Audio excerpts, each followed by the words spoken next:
Hello friends, this is Gerald M. Jimenez from the Archdiocese of Lingayen, Dagupan, and welcome to Sunday Nilay.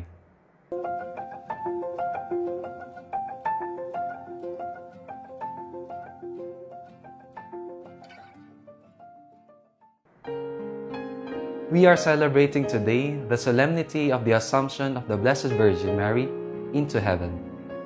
Through Mary's response to God's call, she received all the blessings that her Son brought to humanity by His incarnation and salvific actions. She rightfully takes her place in the reign of heaven because she allowed God to work mightily in her life. Furthermore, Mary gave the glory back to God in her living out God's will as a Mother of God, our Lord Jesus Christ. In today's Gospel, Mary is teaching us 3 R's. The first R is rejoice. Upon Mary's visitation to her cousin, Elizabeth said, "Blessed are you among women, and blessed is the fruit of thy womb." And Mary's response is her canticle of rejoicing in God's greatness in her life to be the Mother of God. My soul proclaims the greatness of the Lord. My spirit rejoices in God, my Savior. Mary's happiness is genuine because this can only come from God. It is a joy that transcends into holiness, flowing particularly from a humble servant.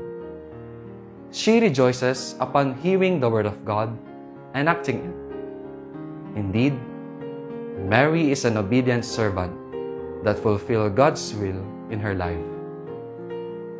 The second R is remain. Mary remained with Elizabeth about 3 months. Mary did not leave at once when she visited her cousin, but stayed with her. She remained.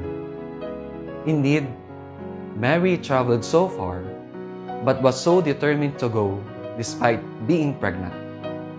Also, she stayed to aid her cousin, that certainly in Elizabeth's old age, will have difficulties bearing and giving birth to her son, John the Baptist. It is also true for all of us. Mary will reach out to us no matter how far we are. There are no long roads for her.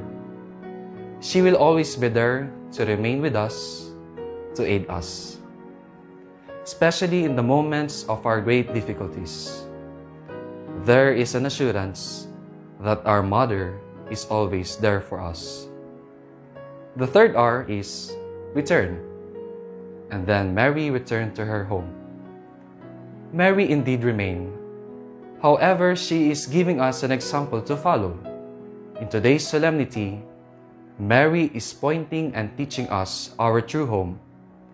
Our destiny is to be with the Lord forever. That our greatest aspiration in life is to go to heaven. That in everything we all do, it must direct us in homecoming to the loving arms of our God.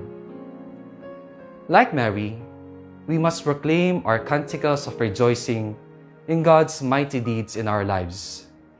We are also confident that Mary remains with us when we need her motherly aid and protection. Lastly, we may realize that our destiny is to return to God and be with Him forever.